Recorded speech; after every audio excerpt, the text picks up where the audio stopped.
purposes siya, no? We have crutches, we have cane, and we have walker.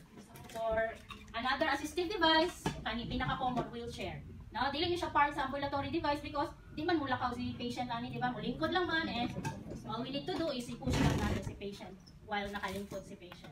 Okay? So makita ninyo sa ato ang kaning Google Classroom na siya parts, no? Because again sa atong assessment, at least manim na to ang parts sa atong assistive device, no? So sa assistive device, daghang parts is ang wheelchair na to, no? May man ang maila-ila na to ato ang wheelchair, no? Pag may na to ang assessor, kay push brake na sa brake. No? So, wala kaila. Kaila lagi wheelchair, pero wala kaila sa parts. Okay?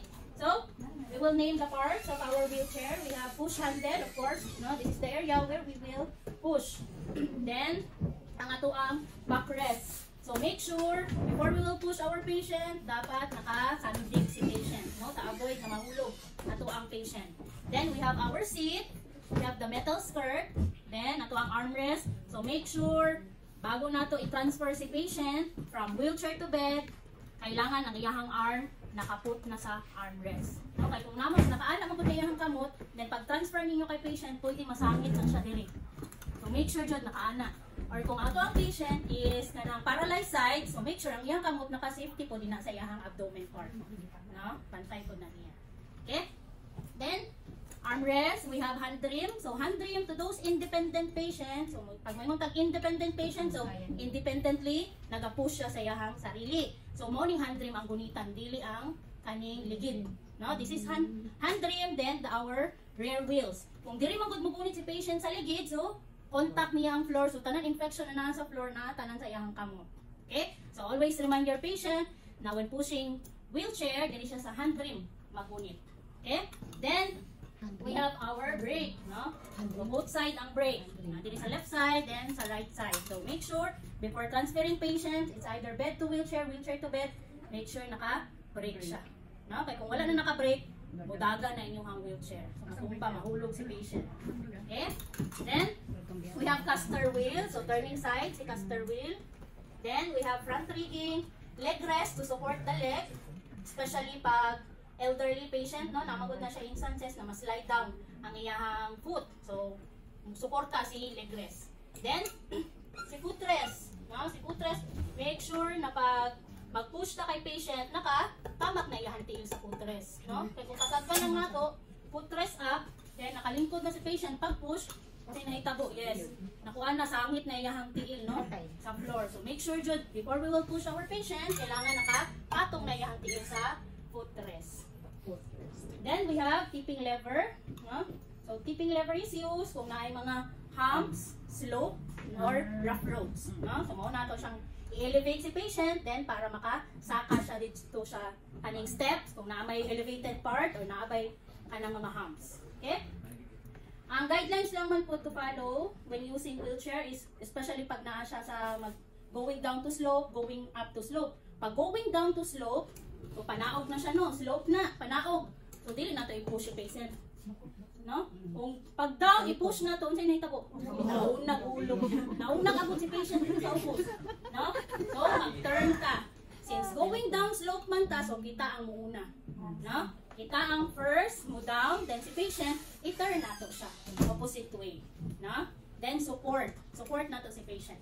Then, always instruct your patient. O, naka-sideways ka, kaya kung naka-backward ka, hindi mo makita ang likod kung unsay na.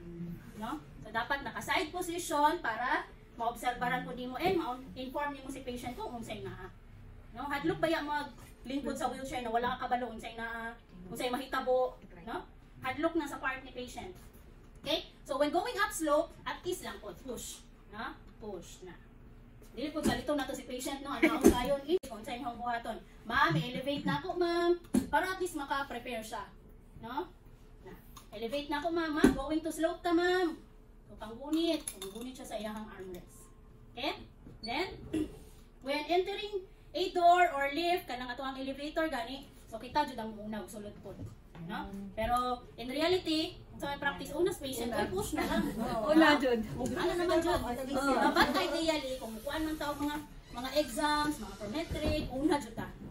No? In reality na mao na ganing expectation versus reality. Kaya ang ato ang kuan, ang kaning expectation kay mao man ang natong lecture, una jud ta umiyak pero ano pag-abot sa institusyon diretso na naman. Ha? So mao jud na ang differences class sa klase o kanang sa reality pag naana mo sa setup sa facility. No? Kung namatay door, so for example, when entering a patient room, so kita jud ang una. No, kita jud ang una mo sulod. Na pagawas po, kita po mo una. Na turn na. Na sa lifters, then ato ang mga elevators. Kita jud mauna ha? Ano kita ang mauna? Kita mauna para dili pud maipit si patient. Makuan po control ang area. Okay? Then, sa pa itong guideline. And sa atong wheelchair, when closing our wheelchair, to make sure, pag dili na gamitan ni patient ang wheelchair, ipuson na to, footrest up, then sa side ta, then pull the seat. Pag open po, kaya gamitan na ni patient ang wheelchair, so sa back side ta, then i-pull hapon na to. Then push ang seat. Make sure na naka-lock siya. Okay? Kaya kung mabaliktad ng good, pag close, ganito sa likod, so ipit ta. No? Pag open po, pag nasa side, so mabang po ta. No? So proper positioning lang na siya. When closing, sa side, pull the seat. When opening, back side, then push ang seat. Okay? Mara man gamit na itong wheelchair. Length adjustable area. So, depende na sa height ni patient. Dili height ni caregiver. Okay? So, we will adjust the height as per patient. Then, push button para ma-adjust na to si Kane. So, i-push ang button. You can pull para mataas-taas. Wala, matanggal. Para mataas-taas ito ang Kane. And i-push po na to kung gamay ito ang patient para mabubukod ang iyahang Kane. So, imo na na. Depende sa height ni patient. So, push button, length adjustable area, then we have the large base. And tip with rubber. Make sure, before using, no, bago na gamito ni patient ang iyang assistive device, always check the rubber. No, mamang niya ang stopper para dili ma-slide ato ang patient. Okay? Then, this type of cane is quad cane. No? Katong makita ninyo na cane, na pointed lang, T-cane to ang tawag ato. T-cane or J-cane. Okay? Katong pointed lang, diri lang siya kuto. Wala ning upat ka tiil. So kani kay upat man ni ka tiil, this is quad cane. So for our large base, as you can observe, na siya flat area, then napod siya pointed area, no? Letter K siya, no? Ang iyahang large base. So make sure si patient naka-stand sa flat area.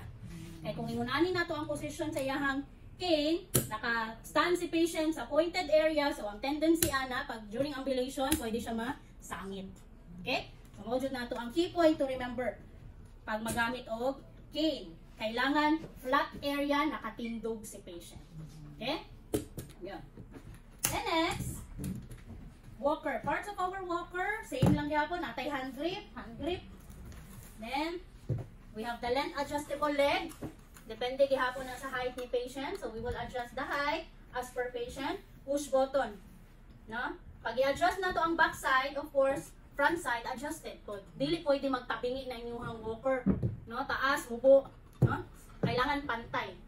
Then we have tip with rubber gihapon. Pag dili gamiton ni patient ang iyang walker, so pwede natin na siya i-fold. Push lang natin yung button. Then fold. Then pag gamiton ni patient, make sure na nakalock siya. Yan.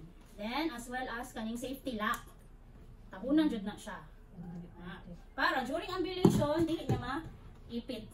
Or dili niya ma-push ang button. Okay? Then next, our last assistive device, crutches. So we have crutch pad, hand grip adjustable area, length adjustable area. So depende na 5'2", 5'3", 5'4", until 5'10". Kanina crutches. Then we have tip with rubber. So ang pag-adjust ani, kailangan both side i-push. Then same lang yapon, pull nimo or i-push. Depende sa height ni patient. Okay? Kaya kung one side lang atong i-push, yung tao na itong nagbira or tulak, so dili jud siya ma-adjust. So push both side na para ma-adjust siya. Okay? And tip with rubber. Okay, so let's start on how to use our assistive device. So again, guidelines to consider before we will use our cane. Kailangan ang hand grip naka-level sa hip bone ni patient. Dili sa waist bone, kundi sa hip bone. Kung akin, so mubo para sa ako si cane. So adjustan. So, level sa hip bone ni patient. Okay? Then, always position the cane sa strong side ni patient. Aside from mag-stand si patient sa flat area sa ato ang large base, ibutang si cane sa strong side ni patient. Meaning, sa unaffected side. No? Kay siya man ang mugunit. Siya man ang control sa iyang assistive device. Kung ihatag na to sa iyang weak side, magunitan din na niya. Diba? Okay. So, paging na niya ang position, so, ang strong side will be the left side. How about vice versa? Yung strong side is right side. Ikaw na to na siya pag rearrange or reposition, readjust ang iyahang cane. I-turn lang, anak. Dili po pwede. I-turn si large base. No? So, again, push button. Then, turn large base. Pag na-click na, meaning na-lock na siya, so pwede siya magamit sa strong right side. Okay? Dili na siya i-turn lang. Ay, gitamad si kang kita, i-turn lang. No? I-adjust jud na ang large base. Okay? So, pag-ingon ani, without looking the profile, kabalo na taas sa iyang strong side. Kaya mo maniyahang position sa iyang cane. Diba? So, sa iyang gusto na strong side. Right side? Right side. Sige, right side. Okay, so strong side, right side, since na-diri ato ang cane, then the weak side will be the left side. So, we have two ways to use our cane. We have 2-point gate, then we have 3-point gate. So, para dali siya ma-memorize, 2-point gate gani class, 2-step ang execution. Pag 3-point gate, 3-step. Okay?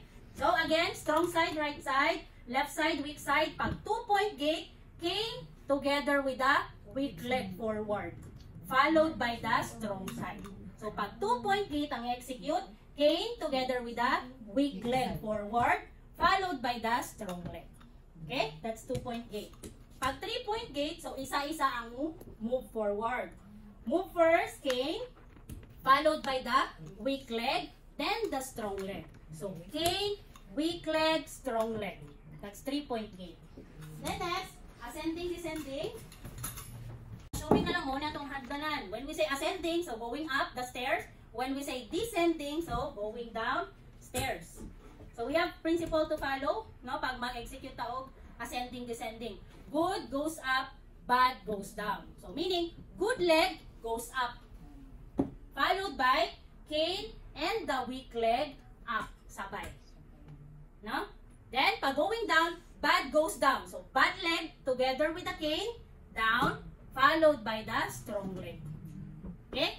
So again, going up the stairs, good leg up. Siya mauna, ug saka. Then followed by, or next, cane and the weak leg up. Then when going down, vice versa, cane together with the weak leg down, followed by the strong leg. Okay? Next. So, klaro si So, si K, nasa 2-point gate, 3-point gate, then ascending, descending. Okay? Walker. So, again, walker. Hand grip should be level sa hip bone ni patient.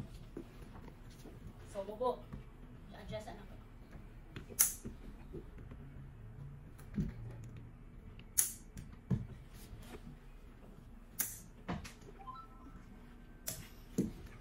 Okay?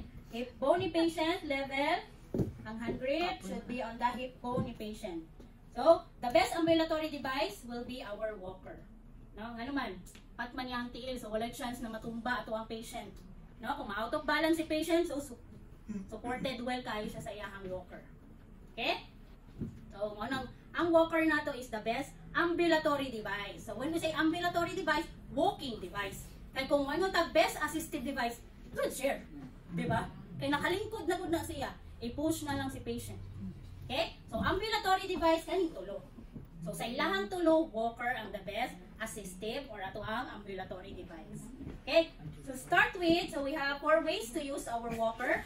Again, 2-point gate, 3-point gate, swing to gate, then we have 5-point gate. Okay? So, 2-point gate, again, strong side is right side, weak side, left side. So, pag 2-point gate, same with our cane, together. No? Sabay siya. Move forward. Walker together with our weak leg forward, followed by our strong leg. So that's 2-point gate. Walker together with the weak leg forward, followed by the strong leg. Okay? Pag 3-point gate naman, so isa-isa. Walker first, followed by the weak leg, then the strong leg. Walker, weak leg, strong leg. That's 3-point gait. Swing to gait, so meaning mo swing ang both legs ni patient. So move forward first, the walker, followed by both legs, swing towards to your walker. So that's swing to gait. No, literal jud mo swing si patient, pero dili pud ka nang swing dahil ang kanting layo ano. O execute jud ana jud pag-execute. Dili pud na kaya sa inyong patient. Ha? Pag labi na pag anad na gani siya sa iyang assistive device, dili man gud ta mo introduce og swing to dayon pag learning pa si patient. Pag learning si patient, kato jud tang isa-isa. Walker, weak, strong, weak. Kay kung mag-introduce magud ta dayon og swing to gait na sir para dali ana. Ayo jump. Para madali taglakaw, swing to na. Out of balance man pud yung patient. Na? Okay? So yun, that's swing to gait. Then last will be our 5-volt gait. So when we say 5-volt, so turning side si patient, no? Matuluan ko nato siya mo turn. Dili naman jud most of the time mag-straight lang jud na yung patient, no? Paginana lang. So sa amin na pag-turn, wala ko matuluan. Gusto ko magtuyo. Gusto ko mato diri. Diba? Gusto ko mato diri. So 5-volt gait meaning turning to side. So for example, weak is our left side. So mo turn siya dito sa iyahang weak side. So weak leg together with the walker, turn, followed by the strong leg. Ana siya, turn. Sabay. Okay? Yes, mo turn pa jud siya. Kaya kung ana man gud siya naka-cross, pwede pod ma-out of balance ato ang patient. No? Mas safe pag diri siya sa weak side mag-turn. Okay? So yun, that's 5-volt gait, turning. Same lang gyapon siya sa 2-point gait, di ba? Sabay si weak and walker, kaso mo turn lang jud siya. Okay? So, 2-point gait, 3-point gait, swing to gait, then we have 5-volt. Okay, last will be our crutches. So sa crutches, we have guidelines to follow before we will use our crutches. So kailangan naka-tripod position, no? So when we say tripod position, so triangular. Ang tiil naa sa likod, ang duha ka crutches naa sa front side. So triangular jud ang iyahang shape. Okay? So distance between the tip and your toe will be 4 to 6 inches. Not too near, not too far. But too near, so pag ma-out of balance si patient, atong ba dahil kay wala mo support. No? Pag too far po, ay tripod out to muna ma'am. Too far po, kamay na lang yung kuan. No? Umod na na yung patient. Asa naman natong priority na safety sa tuwang pasyente kung iumod raman tayo nato atong pasyente, no? So at least 4 to 6 na lang siya distance, gamay. Okay? Di man jud na sa assessment, measure jud na sa atong assessor, no? 4 to 6 pa na. Okay? Basta maano lang siya ma-emphasize, nalayo siya sa tingin, no? Okay? So purpose for our tripod position is of course to maintain the balance sa tuwang patient. Okay? Then aside from tripod position, we have spaces between our crutch pad and our armpit. So di ba, unsa inyong makita pag nagamit og crutches? Nakaingon ani, di ba? Which is wrong. No? At wajud na siyang tudluan. Ma'am, sorry to correct you, pero mali ato ang way sa paggamit. Dili lang po nato diretsyon. Ma'am, mali ko mo ang gamit, ma'am. No, harsh na po kaayo ko inana. In a nice way, no? I-instruct nato and i-correct nato kay para naman po na kay patient, no? So dapat na space, no? Between our crutch pad and our armpit, at least 2 to 3 fingers away. Dili siya nakalin. So meaning, dili ang strength or ang kusog ni patient sa iyahang armpit. Dapat ang iyahang weight should be on the hand grip. Sa kamot dapat iyahang pangusog. Okay? So purpose nganong natay space between our crutch pad and our armpit to avoid crutch palsy, no? Naman ay nerve sa tuwang kilikili. Pag once maipit na siya, that can cause crutch palsy, no? So unsa ang manifestation na si patient nagka-crutch palsy na? Involuntary movement kayahang kamot.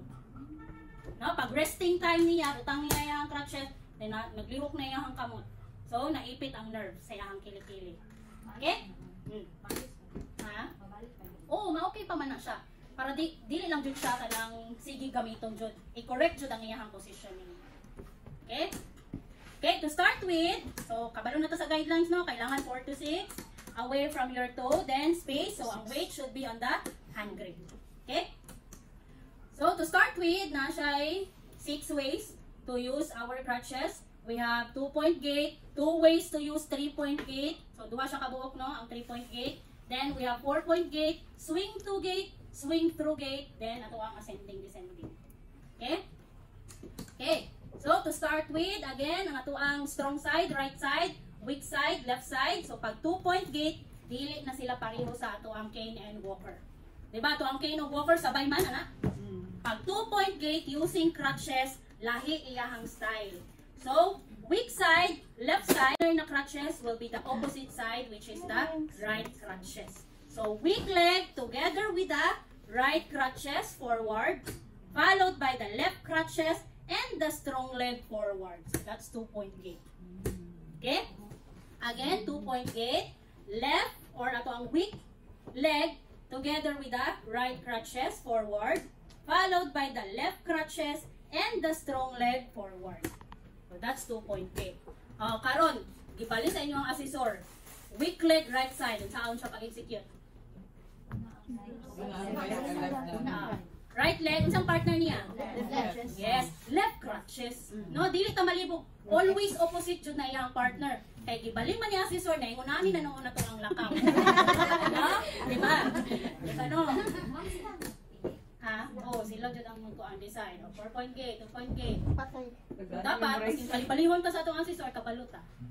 Okay? So pag 2-point gate gani, always opposite jud na iyang partner.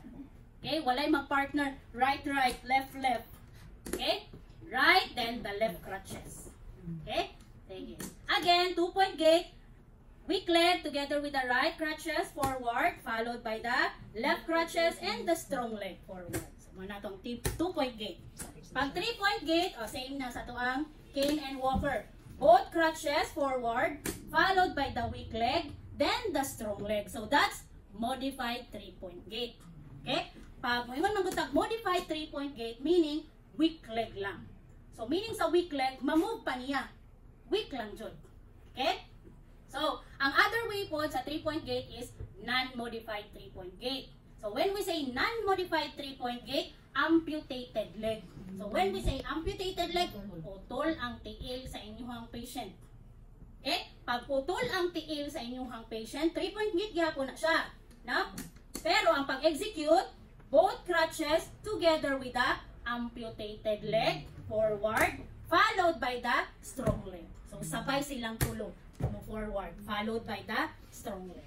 Okay? So, dili ta ma-confuse, ma'am, tulang na ito, ma'am. Siyempre, dili naman maihap ang tigil kay puto man. Okay? Part gihapon na siya sa 3-point gate. Again, we have 2 types of 3-point gate, modified and non-modified 3-point gate. So, when we say modified 3-point gate, so weak leg, kompleto ang tiil ni patient, weak lang, paralyzed lang. Okay? So, pag non-modified 3-point gate, so, amputated leg na. Putol na ang tiil sa inyong patient. Okay? Then next will be 4-point gate. So, 4-point gate, isa-isa ang move forward. So, since weak leg is the left side, so, ang move forward is right crutches. So, right crutches forward, followed by the weak leg, left crutches forward, followed by the strong leg. So, that's 4-point gate. 4-point gate, right crutches forward, followed by the weak leg, left crutches forward, followed by the strong leg. So, na 1, 2, 3, 4. That's 4-point gate. Pero during assessment, dili na natong counting, no? 1, 2, 3, 4. Identify jud kung unsa na natiil ang move forward. Okay? So, again, pagbalihon, pag weak ang right, so left crutches una. Now, left crutches, weak, right crutches, strong. Kung balihon. Okay? Yan, napaday. Bago tampan. Swing to and swing through. So, same siya mo, swing. The difference lang, si to, level sa crutches, si through, beyond crutches, ang iyang swing. Okay? So, pag swing to gate, both crutches forward, followed by both legs, swing, level to your crutches. So, that's swing to gate. Pag swing through gate, so both crutches forward, followed by both legs, swing, beyond your crutches. So, advance sa crutches. So, that's swing through gate. Okay? Pareho na sila swing. Lampas lang jud og kaning level. Si 2 og through. Last, ascending, descending. So, pag ascending, descending, same principle gapon. Good goes up, bad goes down. So, good leg goes up, followed by both legs together with the weak leg up. And when going down, bad goes down, so vice versa. Bad leg together with the both crutches down, followed by strong leg. Okay? So, yung muna jud ang pero may mahita mo pag return demo. No? Sa kadaghan ba namang batch na ako ang nakuanan? Pag mag-ascending, descending na ganit pag crutches, pag cane, dali lang. Okay ra, dili ka nang sa itawag ka na, dili mo rag laing tanawon ang pag-execute. Pero pag crutches na gani, inani lang dagway. Strong lang yung saka. Unsay may tabo man, pagsaka man. Strong na gani ino. So strong ni, mauni siya ang mudala sa weak and sa iyahang assistive device. So saka. Dili magalis. Unsay pagsaka na. Strong naman, so siya ang mu-assist, siya ang mu-support sa nangabilin sa ubos. Okay? So para dili ta ma-confuse. So strong leg, so saka, dala ang tulo na nangabilin na nasa ubos. Pag naog, so weak, naog, sabay ang tulo. Then strong. Kay strong ang magpabiling sa taas, kay siya man pud ang mupugong. Diba? Then strong leg. Okay? So, during return demo, wala na ko makita ato ha. Ma'am, saan pagsaka, ma'am? Modod na pirmi. No? Strong na gani. So, siya na ang mudala. Saka. Sa nangabili na nasa ubos. Okay? So, since in reality, dili makita mo gamit sa assistive device, no? So, we will assist our patient. We will support our patient during ambulation, during walking, no? So, asa karon ato ang position as a caregiver. So, again, weak side, left side, right side, strong side. So, asa ato ang position? Left side. Yes, weak side. Asa specifically? Slightly back, beside, or front sa weak side? Side. Yes, slightly back. No? Para Slightly back para maobserbaran ninyo ang status ni patient. Kay kung beside, usahay take for granted mga natos patient kay syempre no level ang mga tahan na go kuya nabili na day natumba na day asamot na pag front go bala ka diya no so slightly back just para ma-check na to ang iyang status pag na siya paralyzed side pag ang inyong patient is visually impaired so meaning dili siya kakita mao na ang position na kita ang una okay kita naman ang maging silbi ng mata sa atong patient Diri gapon ta sa slightly back, kay mo limang slightly back sa daw itong mga support. Nya kay di man kakita yung patient. Kasi may anak lang siya. So, magdepende gyapon sa case sa patient. Yes, magdepende. Mag-position. Yes, magdepende jud na. Pag visually impaired inyong patient, kita mauna. Kay kita iyahang silbing maging mata. Kita ang wing sack, ma'am, na hams ma'am, ma'am, na step ma'am, ma'am, rough road ma'am. No? Pero pag paralyzed lang inyong patient, dili kita mauna. Una, kita man na inyong patient. Musupport lang man. Tapag in case na out of balance si patient. So, slightly back. Karon, musaka na inyong patient. Sa man naman, buta or ano? Paano ni? Paralyzed lang eh. Paralyzed lang. Kaya pag visually impaired, kuan man juta, front man juta always. Basta visually impaired. Musaka na si patient. Paralyzed side. Paralyzed inyong patient. Asa itong position? Saka.